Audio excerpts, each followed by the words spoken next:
সমস্ত মানুষ ক্ষতির অন্তর্ভুক্ত, কিন্তু যাদের ভিতরে চারটা গুণ থাকবে এই মানুষগুলো ক্ষতির অন্তর্ভুক্ত নয়। আল্লাহি রাব্বিল আলামিন। سبحانك لا علم لنا إلا ما علمتنا إنك أنت العليم الحكيم. اللهم رب اشرح لي صدري ويسر لي أمري واحلل عقدة من لساني يفقهوا قولي. سبحانك لا علم لنا إلا ما علمتنا إنك أنت العليم الحكيم. আমরা সকলে দরুদ ইব্রাহিম পাঠ করি। اللهم صل على محمد وعلى آل محمد كما صليت على إبراهيم وعلى آل إبراهيم إنك حميد مجيد.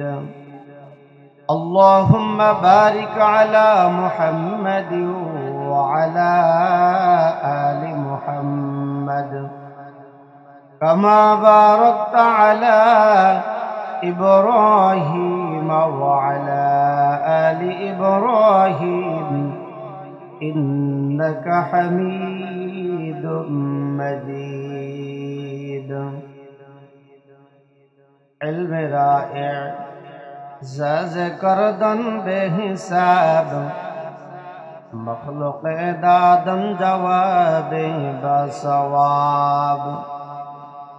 اولیاء را کار عقبہ اختیار جاہلا را کر دنیا اختیار.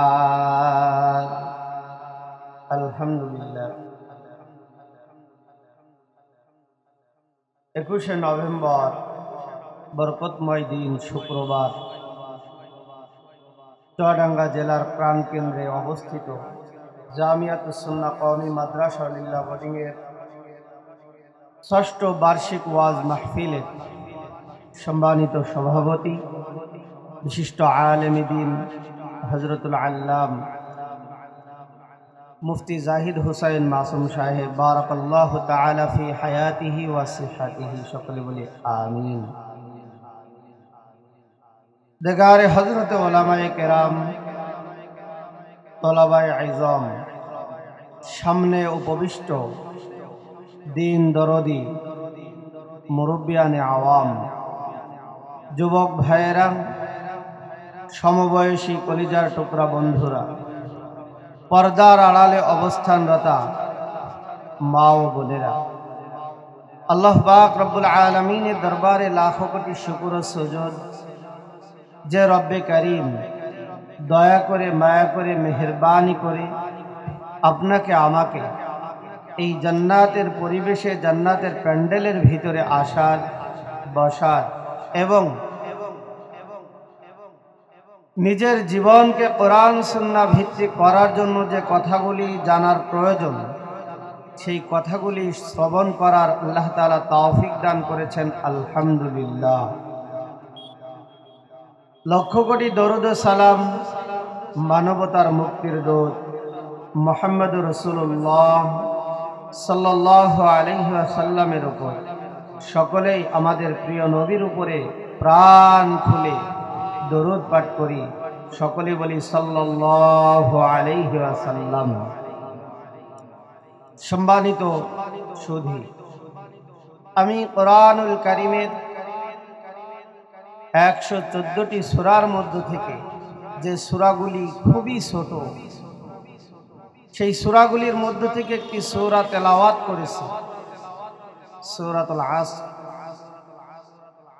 আল্লাহ পাক রব্বুল আলামিন যদি তৌফিক দান করেন, আপনারা দোয়া করেন স্বল্প সময়ের ভিতরে কিছু উপকারী কথা আল্লাহ তাআলা যেন আমার জবান দিয়ে বাহির করে দেন, যে কথাগুলির উপরে আমল করলে আপনি আমি আল্লাহ তাআলার চিরধরা থেকে মুক্তি পেতে পারি। সকলে বলি আমিন।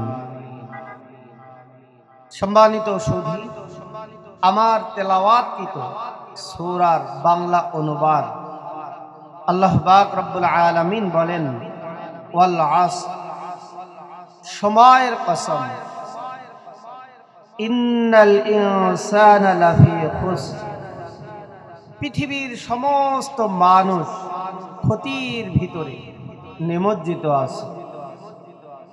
কিন্তু যাদের ভিতরে চারটা গুণ আছে, এই চার ধরনের গুণ বিশিষ্ট মানুষগুলি ক্ষতির ভিতরে নাই। আল্লাহ তাআলা বলেন, তারা কারা? ইল্লাল্লাযীনা আমানু, যারা ঈমানদার, ওয়া আমিলুস সালিহাত, এবং যারা নেক আমল করে, ওয়া তাওয়াসাউ বিস-সাবর,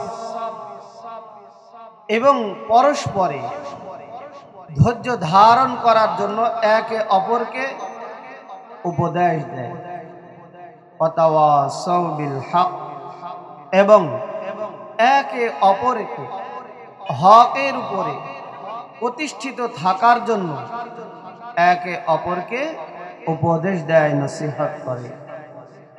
এই চারটা গুণ বিশিষ্ট মানুষ ক্ষতির বাহিরে।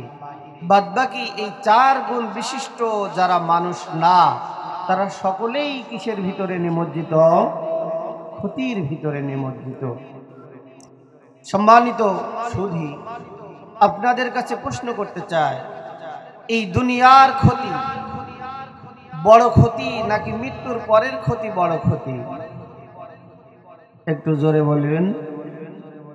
আমরা মুসলমান হিসাবে, আস্তিক হিসাবে আমরা বিশ্বাস করি, আমার মৃত্যুর পরের জিন্দেগি যদি সুন্দর হয়, আমার কবর যদি সুন্দর হয়, তাহলেই আমি সফল কাম। আর যদি আল্লাহ মাফ করেন, আমার কবর থেকে যদি আমার আযাব শুরু হয়, তাহলে আমি সবথেকে বড় ক্ষতিগ্রস্ত। আমার থেকে বড় ক্ষতিগ্রস্ত আর পৃথিবীর জমিনের উপরে আল্লাহর কোনো বান্দা আর নাই। এটাই আমাকে বুঝে নিতে হবে, ঠিক না বেঠিক? জন্য সম্মানিত সুধী, আমি যে আয়াত তেলাওয়াত করেছি, এই আয়াতের বাংলা অনুবাদ আপনাদেরকে শুনাইলাম। এখন বাস্তব রাসূল করিম সাল্লাল্লাহু আলাইহি ওয়াসাল্লামের হাদিস থেকে দুইটা ছোট্ট ছোট্ট দুইটা ওয়াকিয়া, দুইটা ঘটনা শোনাবো। একটা হচ্ছে বুখারী শরীফের ওয়াকিয়া, আর একটা হচ্ছে সুনানে ইবনে মাজার 4019 নম্বর হাদিসের ঘটনা। আমি আপনি যে বললাম যে যারা নেক আমল করে তারা ক্ষতিগ্রস্ত নয়, তারা দুনিয়াতেও ক্ষতিগ্রস্ত নয়, আখিরাতেও ইনশাআল্লাহুল আজিজ ক্ষতিগ্রস্ত হবে না। যেন আল্লাহ পাক রব্বুল আলামিন সূরাতুল আসরের ভিতরে অত্যন্ত গুরুত্বপূর্ণ বিষয়, ইসলামের মৌলিক বিষয়গুলি এই চারটা কথার ভিতরে আল্লাহ তাআলা বয়ান করে দিয়েছেন। সুবহানাল্লাহ। এক নাম্বার, আল্লাহ তাআলা পৃথিবীর ভিতরে আমরা বান্দাকে বুঝানোর জন্য বান্দার অভ্যাস অনুযায়ী আল্লাহ পাক রব্বুল আলামিন কোরআনুল কারীমের আয়াতগুলিকে সাজিয়েছেন, বলে সুবহানাল্লাহ। বান্দার অভ্যাসটা কি? দুনিয়ার ভিতরে যে জিনিসগুলো বান্দার কাছে বেশি প্রিয় হয়, এইটার কথাই বেশি বেশি আলোচনা হয় কিনা? যে সন্তানটা মা বাবার কাছে বেশি প্রিয়, যে ছাত্রটা শিক্ষকের কাছে বেশি প্রিয়, যে ইমাম সাহেব মুসল্লিদের কাছে বেশি প্রিয়, তার কথাটা ওই ধরনের সুযোগ আসলেই আলোচনা হয়, ঠিক না বেঠিক? তো ঠিক আল্লাহ পাক রব্বুল আলামিন সূরাতুল আসরের ভিতরে আল্লাহ তাআলা ওয়াল আসর সময়ের কসম কেন বললেন? আল্লাহ পাক রব্বুল আলামিন সূরাতুল আসরের মধ্যে বলেন ওয়াল আসর, সময়ের কসম। এ বান্দা, সময় এত গুরুত্বপূর্ণ আল্লাহ তাআলার নিয়ামত। এই নিয়ামত যদি তুমি কাজে লাগাইতে পারো, আল্লাহ পাক রব্বুল আলামিন বলে বান্দা তুমি দুনিয়ায় থেকে জান্নাত কামাই করে নিতে পারবা। আর এই সময় এত বড় নিয়ামত, এত দামি আল্লাহ পাক রব্বুল আলামিনের নিয়ামত। এই নিয়ামতকে যদি তুমি কাজে লাগাইতে না পারো, তাহলে তোমার মতো কপাল পোড়া জাহান্নামী হয়ে দুনিয়ায় থেকে বিদায় নিতে হবে। ঠিক না বেঠিক? এ আল্লাহর গোলাম, নামাজ পড়তে হলে সময় লাগে না? লাগে না? রোজা রাখতে হলে সময় লাগে না? লাগে না? কোরআনের তেলাওয়াত করতে হলে সময় লাগে না? লাগে না? আল্লাহ তাআলার জিকির করতে হলে সময় লাগে না? লাগে না? এই জন্য আল্লাহ তাআলা সময়ের কসম করে বলে জামানার কসম। এই সময়কে যারা কাজে লাগাইতে পারবা, মনে রাখবা তোমাদের জন্যই আল্লাহ তাআলা ফাজা ফাওজান আযীমা ফিদ দুনিয়া ওয়াল আখিরাহ, দুনিয়া এবং আখিরাতে আল্লাহ তাআলা তোমাদের জন্যই সফলতা রাখছে। বলি সুবহানাল্লাহ। বান্দা, তুমি যদি নামাজ আদায় করতে চাও সময় লাগবে। বান্দা, তুমি যদি জিকির করতে চাও সময় লাগবে। বান্দা, তুমি যদি যে কোনো নেক আমল করতে চাও সময় লাগবে। সময়ের বিকল্প কিছু নাই। এইজন্য আল্লাহ তাআলা ডাক দিয়ে বলে গোলাম, আমাকে যদি পেতে চাও সময়ের সঠিক কদর করো। তাহলে সময়ের যদি কদর করা হয়, দুনিয়াতেও ফায়দা, আখিরাতেও ফায়দা। এরপর আল্লাহ তাআলা বলেন ইন্নাল ইনসানা লাফি খুসর, পৃথিবীর সমস্ত মানুষ ক্ষতির অন্তর্ভুক্ত, কিন্তু যাদের ভিতরে চারটা গুণ থাকবে মানুষগুলো ক্ষতির অন্তর্ভুক্ত নয়। ইল্লাল্লাযীনা আমানু, এক নাম্বার যারা ঈমান আনছে। কার উপর? আল্লাহ তাআলার উপর। ঈমান কেমন? ঈমান এমন একটা গুণ 5 ফুটের মতো। আপনি 5 ফুট ছাড়া যেমন বিমানে ভ্রমণ করতে পারবেন না, 5 ফুট ছাড়া যেমন ভিসা প্রসেস করতে পারবেন না, আল্লাহ তাআলার জান্নাতে যেতে হলেও আপনাকে ঈমান ছাড়া যাওয়া যাবে না। এই জন্য আল্লাহ তাআলা বলেন সর্বপ্রথম বান্দা তোমার ঈমান লাগবে। মৌলিক 7টা বিষয়ের উপরে তোমাকে ঈমান আনতে হবে। ঈমানের বিপরীত শিরিক। বান্দা, তুমি যদি শিরিক করো, ওয়া মাই ইউশরিক বিল্লাহি ফাকাদ হারামাল্লাহু আলাইহিল জান্নাহ, যদি কোনো ব্যক্তি ঈমান আনার পরিবর্তে শিরিক আর কুফরের ভিতরে নিমজ্জিত থাকে, আল্লাহ পাক রব্বুল আলামিন তার জন্য জান্নাতকে হারাম করে দিয়েছে।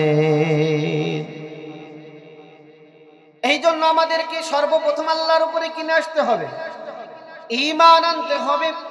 শুধু ঈমান আনলেই জান্নাতে যাওয়া কোনো এক সময় হবে, কিন্তু আল্লাহ তাআলার নিয়ামত দিয়ে সাজানো এই জান্নাতে যেতে হলে রে বান্দা, ঈমানের পরে তোমাকে সর্বপ্রথম নেক আমল করতে হবে। কি আমল করতে হবে? নেক আমল করতে হবে। নেক আমল বলতে আমরা যা বুঝি, কোরআন এবং সুন্নাহ অনুযায়ী যেগুলো অনুমোদিত এগুলোই নেক আমল। কোরআন এবং সুন্নাহ যেগুলো অনুমোদিত না, এগুলোই হচ্ছে ভেজাল আমল। এই নেক আমল যদি করা যায়, আল্লাহ পাক রব্বুল আলামিন তো আখিরাতে মুক্তি দান করবেন। এই নেক আমলের বরকতে আল্লাহ পাক রব্বুল আলামিন